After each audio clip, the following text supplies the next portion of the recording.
distancing on this incredible Friday. Hopefully your morning is off to a great start. We are so glad that you have joined us. Let's bring in Miss Keitha Nelson and her special guest, and then of course Steve Fundero as well. They're joining us live from their homes, right? We're all working from home these days. That's what it's all about. Keitha, you feeding the baby? I am. Trey just woke up, and Reggie was a little overwhelmed because Journey's awake as well. So when it's a 2-on-1 situation, I try to help out down there. Steve, how you feeling this morning, buddy? We're hanging in there. We're doing some home projects over here, laying some backsplash in the kitchen. So that's fun time. So that's why I'm kind of in the backwards hat and working attire, so to speak. Okay. Hardware attire if there is even a attire, so don't mind me. Now, do you actually know what you're doing, or you just experimenting? Like 70% there. So it's like an experiment. 70's pretty good. But yeah, it's just a matter of getting the tools, having some fun. All right. I like it. I like it. So let's get right into this first story. Good morning to you, everybody that is tuning in right now. Let's get right over to this first story. You saw it in the headline. We're talking about making reservations at a grocery store. So we've heard of dinner reservations, right? I think that's the smartest thing to do if you want to avoid any of the waiting. But now they're talking about allowing reservations for grocery stores. And we can actually see this become a thing here on the First Coast in the next few weeks. So Opentable. Yeah, I got to give you these details. So Opentable is letting customers book time slots at some stores to avoid overcrowding. Now, they plan to allow this to help them with social distancing. And right now, it's only being tested in California. But Opentable, again, says that we could see that here in Duval County in the weeks to come. So we want to hear from you guys. Do you think this would be a very smart move for the city of Jacksonville? Or are you just saying, let's not do the whole thing with grocery store appointments? We do want to hear from you guys. Steve, what you thinking, buddy? I mean, I get the idea. I understand the effort behind it. But I feel like there are some things that the effects may just be a little too much, you know? And maybe it's just the grocery stores that I feel that way. I feel like there's a lot of other things that you could do this with, because we're not going to Home Depot 5 days a week. You know, we're not going to Best Buy, 4 or 5 days a week. So it's like, maybe I got to go run out and grab a tile cutter. Okay, well, let me make an appointment. This could wait a couple hours or maybe a day. But sometimes, I mean, what if, I don't know. What if there's like a little emergency, or maybe you're diabetic and you need some sugar or something, your blood sugar's low, and you're like, I ran out of orange juice. I got to go. Oh, now I got to wait 3 hours to get that, So I understand it. I think it's doable, but I think there's a fine line. You if you're going to do it, you really got to find out the details. Yeah. Keitha, weigh in for us. Yeah, that's a good point, Steve. Didn't even think about that. And I'm glad you explained it, Brooks, because initially when you said reservations, I'm just like, that's nothing new, because I make reservations, pick up my groceries all the time. You rarely catch me inside of a store. I normally order ahead of time and then, just go pick it up. But this is something different, a new concept. Not comfortable with it. But during this time, I understand, during this pandemic, but hopefully afterwards, they'll let go of that idea. Yeah, I'm not sure exactly how this is going to go. And I mean, there's been some mixed reviews out in California where they're testing it right now. But again, if you guys are just joining us, we're talking about the whole idea of having to book a time slot for you to go to a grocery store. Now, that's supposed to be a thing so it will help prevent, crowded places and whatnot, which we know that could be maybe helpful to keep some folks out of the grocery stores at the same times. But a lot of you guys are going in about this here on social media. We want to get to a couple of those comments. Let's see. Good morning to all of you joining. Good morning. Good morning. Brandy's saying why it's not going to work, so stop your dumb ideas. So then you have Leanne that says, yeah, that's a no-go. Some people don't know how to use smartphones. Yes. And then Rhonda saying, I feel that's extreme, especially if you have medical condition, and for babies, this is going overboard. Now, Nita, I'm sorry if I pronounced that wrong, saying that would be awesome. I have been doing Walmart pickup for 3 years, and now I can't get a pickup appointment since this COVID-19. Yeah. So okay. Yeah. So just to be clear, because as Keitha was just saying, she gets her groceries. She's out there. She'll pick them up and stuff like that. But this is actually for them to limit the amount of people that are in the store. So let's say I decide I want to set a reservation for 8 o'clock in the morning for me to go and get my groceries. Well, that is the time that I am allowed to come on in and do my grocery shopping, and then I leave. So it probably may limit my chances of running into Keitha or to Steve in the store, because if we didn't book the same appointment, then we won't do it. But Randy's saying at some point we need to get back to some normalcy. I get it, but it may not be a bad idea for the time we're living in right now. Brooks, that's my question, Brooks. Is this just for this pandemic? Is that why we're doing this crisis, or? It started now, but I believe that it could probably continue to go. They didn't say that it would end after we, go back to normal. And I guess if it goes well, they'll probably keep it. And Brooks, explain again really quick to some of the viewers that are commenting now that maybe didn't get the full explanation. It's pretty much you just pick a time slot to go to the grocery store.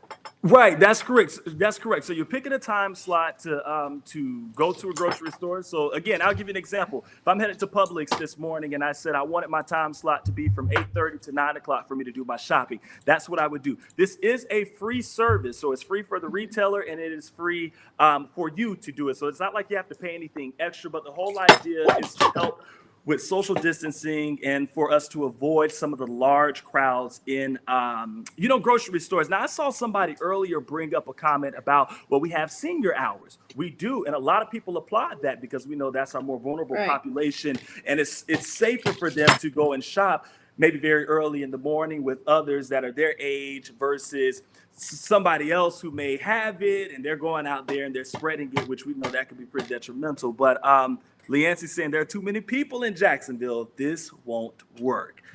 Yeah, we'll see. We'll see. And I had some comments even on Twitter, actually. And the majority of you guys say no. Y'all do not like this. It's tough, man. Because you get the idea and it makes sense theoretically, but it's just one of those things where a grocery store is kind of like is such an essential that do you even try it? You know what I mean? Because of how much essential it is, because of how many people go, because of how and high demand everything is there. So it's I don't know. I get it and I understand how it could work. I mean, it's very simple. Like you just said, Brooks. Like it's like let me run to Publix from between 10 and 11. Okay, I have between 10 and 11 a.m. to do my shopping. I know I'm not going to last more than an hour. So then you just kind of work your day around that. Maybe it's the new normal we live in. And, God help you if you forgot that lemon or that piece of garlic or you forget the onion and you come, because I do that so many times. I leave the grocery store and I forgot the onion. And then now I got to wait, 6 hours to get an onion. I can't just turn around and go back in. You have a lot of really good comments right now. People are talking. One just zoomed by. Someone saying this is a terribly privileged idea. I agree with that. Not a lot of people have smartphones, even know how to use them.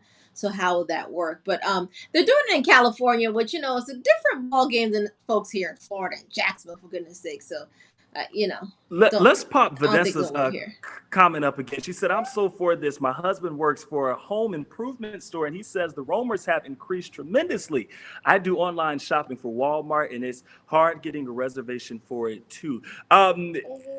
Matter of fact, Vanessa, I did a story earlier this morning about one of the home improvement stores, Home Depot, how they're putting a limit on 100 people being able to access the store right now. And we know this is a big time where everybody's doing these DIY projects. And I get it, but people, if that's one of the very few stores that are open, that's where people are migrating to. So they're doing that. And that's where you're seeing some of the roamers and stuff like that. Now, Pat says, do you have to do this or can you still physically go to the store as I don't order online? No. So this would be something where certain stores would do it. So I'm not sure if Publix would do it. I was just using that as an example, but you would still be able to go physically to stores. Only select stores would be doing this. And they could have it for a window. So maybe it's from 9 to 12. It's appointments only. And then maybe from 12 until they close, every man for himself. So again, they're just again testing this out in California, but we're told that we could see this in the very, very, very near future, like this month, even here in Jacksonville, in Florida for sure, but maybe even here in Jacksonville. So you guys can chime I again agree about with it during this crisis. yeah. For sure. Yeah, why not try it? And it's limited, right? Only certain stores, certain hours. Because some people are really scared right now. You have people Yeah. handling this different ways. You have some people that really don't want others anywhere near them. They don't want to be in crowds of more than 4 or 5 people. So I understand this for some folks. And you and before we move over to this next story, I have to say this. When you think about it, shout out to our grocery store Yeah. workers, baggers, Yeah. Oh yeah. cashiers, everything, stockers. They are doing it and doing it well out there. But it's really hard for them when there's a continuous flow of people coming in and out and in and out and in and out for them to even keep things stocked. So maybe those appointments may kind of allow them to limit, again, how many people are coming in at that time. And then that may make it a little easier for them when it comes down to restocking those I shelves and I stuff. have to give a So shout out to Publix. Every Publix I go to, they are on top of it. Like when it they Yeah. comes got to it. stocking things, even their cash. Everyone's so polite as well. So I really enjoy it. Yeah. And what are people talking about Costco as well? Did I see that Costco has people wait outside and lets a certain number of people shop in the store at a time? Yeah. And actually, You need to. Costco's massive. starting today, Costco says only 2 people can come in per membership card. So if you think you're going to bring the whole family of 5 or 6 or 7 people into the store together, that's not going to happen. They say they will stop after 2 people. So again, Wow. you and whoever else you want to bring are the only 2 that will be allowed into Costco until further notice. And we know they've changed their hours as well. All right, let's come over here to this next story. So have you guys been using FaceTime and phone calls right now since we're kind of not able to see everybody, right? Oh, totally. Yeah, yeah. Virtual happy hours with the family. Oh, You got nice. yeah, We haven't tried that yet with my family. gotten Wow. gotten Your a family's hip, Steve. gotten in yeah, we got the 90. I got my 90-year-old grandmother on the FaceTime. She's got a little iPad. She figured out how to make it work. That's So what I'm we talking get her on Oh my FaceTime. gosh, that's awesome. Well, check this out. There's a new study that came out saying that doctors believe human connection, even over the phone and FaceTime, can actually boost your immune system. So studies suggest that people with strong social ties, they're able to fight off illnesses a little easier. They're even less likely to catch the common cold. So I said earlier, if you're thinking about maybe what you should be doing this weekend, maybe it's time to reach out to the loved ones that you haven't had a chance to reach out to just yet. I check in with my grandmother. I check in with my mother, my sister, my brother, my dad, my stepmom, everybody. I check in with everybody just about every day. And they say that it is really good because it could boost immunity. I like it. And we should be doing that anyway, right? Oh, absolutely. Yeah. I believe that. I believe I'm all in on that, Brooks. I just ran a story. It was this morning about how like the weather doesn't really give you a common cold. Like in the winter when it's cold out, that doesn't get you sick. It's our like human. It's how we behave. In the winter we usually huddle in together and we kind of like are in close quarters, so it's easier to get sick. Whereas the summer, you're more active, you're out and about, you're getting fresh air, your mood is a little bit better, you're in a kind of brighter spirits, so your immunity gets boosted. So I totally agree with that in the sense of like being able to connect with your family and connect with people that brighten your mood a little bit and get you in better spirits. I feel just boost, like kind of just lift everything up, and your immunity probably just goes right with it. Keitha, she's over there with the baby. I think. No, Yeah. I'm okay. I'm okay. Yeah, that was a good story, by the way, this morning, Steve. But cold does affect your immunity, though. So I understand you don't get the germs from the cold weather, but it can affect your immunity. Your immunity does go down. So Yeah. that's why people tend to get sicker in the winter time. But yeah, any cool comments? Let's see what's going on. Jessica saying I always FaceTime my family because they live in Virginia, and David saying my daughter and I FaceTime. This whole pandemic, this crisis that we're living right now, has forced us to depend on the technology that we spend so much money on. Yeah. I was literally Yeah. saying earlier, I have all of these gadgets and different things that I've had in my house for years. never used them. But now working from home, I'm pulling them out. Every light you can think of, I'm using it. Every camera you can think of, I'm using every software. Like I'm using all of it. So I think this is kind of, kind of pushed us into making sure we depend on this technology that is here for us to make times probably a little easier. So when you have a grandmother, or you have a grandfather, or you have family that you can contact, this is good. And if they're saying it's boosting immunity, I think it's good to keep us all healthy, which we need right now. We need the good health and the good wealth. Yeah. I'm technologically challenged. Like I'm not good with this type of stuff, but I find myself proving myself wrong like daily because even going live from my house, like a home studio, I work in TVUs and plugging in lights, all this type of stuff. I didn't know I could do it, but you can. So in a way, it's stretching us, helping us to grow, which is a great thing as well. Zoom, even that as well. It's kind of like what we're doing right now, trying to do this daily dive with so many people. Did you guys know Zoom existed before all this? No. Brooks, did you know what Zoom was? I mean, I heard of it, but it wasn't like this. I mean, everybody wasn't using it. Now everybody uses it. Yeah. So it's definitely kind of taken off. And I believe we said this morning, like millions of people are now using it compared to just a week or two ago. It was nowhere near that. So that's the new and that's the hot thing right now as well. All right, one last story before we have to go. Again, if you guys are just joining us, thank you so much for being here. You're watching the Daily Dive. Kids that play video games. They get in trouble by parents all the time saying, get off that game. Well, now the World Health Organization is saying, actually, keep that controller in your hand because video games help with isolation. So, again, the World Health Organization is saying all of this. They're saying when you're being cooped up in the house, they're partnering with even gaming companies to encourage this type of behavior. Now, this is a pretty big deal because just think about it. In 2018, the organization was classifying gaming disorders as an illness, but now they're saying this is one of the greatest things that you can do while we are stuck and trapped on the inside right now. I'm not a gamer, and I probably won't ever be a gamer, but I'm all for technology, though.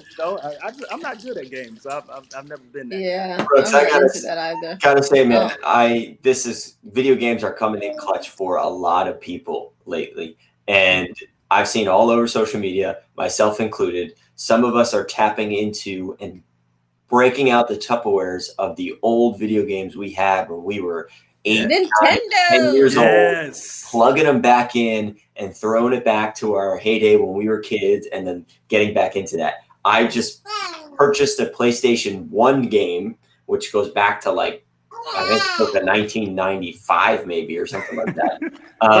That was like my favorite as a kid. Found it on Amazon and it was like $50-$60 because it's like vintage. And I was like, I'm buying that, I'm going to plug this in. I'm going to, see if I can get the old software and everything up and running and get it going. That's the Crash Bandicoot game, if everyone in the comments is wondering. But I think it's great that, I've seen pictures on everyone's Instagrams and Twitters and everything, Facebook, of everyone whipping out the Nintendo, like you said, Keith, or getting out the old Xbox or the old PlayStation and playing those vintage games that we remember as kids. Because it's like, okay, we're huddling together. Maybe you're just with your loved one or your family, or, you're hanging with your kids. And it's like, let's have some fun together. And you could play group games and you could, enjoy that time together. So they're going to come in clutch over the next couple days to weeks. Yeah, Steve, you pulled me back in when you made it an old school thing because I'm thinking back to the days when I played Nintendo as a kid. I would definitely break out an old school Nintendo kit. Remember you used to have to blow on the cartridge? Yeah, the N64, you would have to blow into it and like slam it. And then stick it back in again. I would definitely play some Mario Brothers. Yeah. Look at you. That's the tune keeper. You hear that? You know the game on right there. Yeah. So we were talking about video games, and Mary said, actually going outside and being active, if only for a short time, should still be essential. No, I totally agree. And I think you are seeing more kids, still go outside right now because they literally don't have anything else to do. But I will bring something up before we go. My dad, we had a conversation. Me and my dad, we had a conversation about video games and even how it could help potentially those with Alzheimer's, dementia, and it's something about a game, and there's something about those crossword puzzles and Sudoku puzzles and everything. They keep the mind going. So I wonder if that'll be something that we see, in the older generations in the future, them actually, bringing out the games a little bit more. Or will that just be us when we get older? I'm sticking with the crossword puzzles. Yeah. Stick with the crossword. Steve, you sticking with the crossword, or you gonna go with the video game? Okay, good idea. Need to drag out my Crash games. Thanks. Oh yeah, Linda. Oh my gosh, Large Crash Bandicoot. Do they work on large TVs? I'm gonna figure it out. I'm gonna have to hook up the PlayStation 2 when it comes in the mail, and then we'll see if it works. Linda, those are the best games. I'm here for it. As far as crossword, I'm more of a Scrabble guy. So if we're doing board games, I think Scrabble, Scrabble, and then Brooks, you don't like Scrabble? No, that's a good thing. It's time consuming, so you could sit down you could have a couple glasses of wine, you could play it out, and play for a long period of time. Yeah, I'm not about what Keitha. What is Trey saying? I want to hear what he has to say about it. I don't know his own language. Who knows? He's agreeing with you, Steve. Yeah. he's supporting you, Steve. That's what I'm talking about. Again, guys, we thank you all so much for joining us today. DeWitt Cooper, what's up, dude? Good to see you and hear from you. What did Rhonda say? I feel like we are trapped in our own, and we have no control over our lives, being told what to do. I realize the understand the whole situation thing, but no, Rhonda, we're all in the same place. We're just trapped on the inside right now. But again, just keep in mind of why we're doing this thing, and that is truly to stop the spread, and to flatten that curve, which it's worth the sacrifice in the end. It's one of those things where it's like it's hard at first, but once you look at how many lives we can save by doing this, it's the best thing to do for us right now. So again, we thank you all so much. Keitha, have a great weekend. Steve, have a great weekend. Steve, you're going to be doing weather tonight, isn't that correct? Yeah, I'll be working weather tonight, and then I'll be working this weekend. All right, so y'all make sure you tune in to Steve. Keitha won't see her this weekend, won't see me this weekend, but we'll be back on GMJ Monday morning, right? Yep. See you then. All right, guys, y'all take it easy. We'll see you next time. Bye.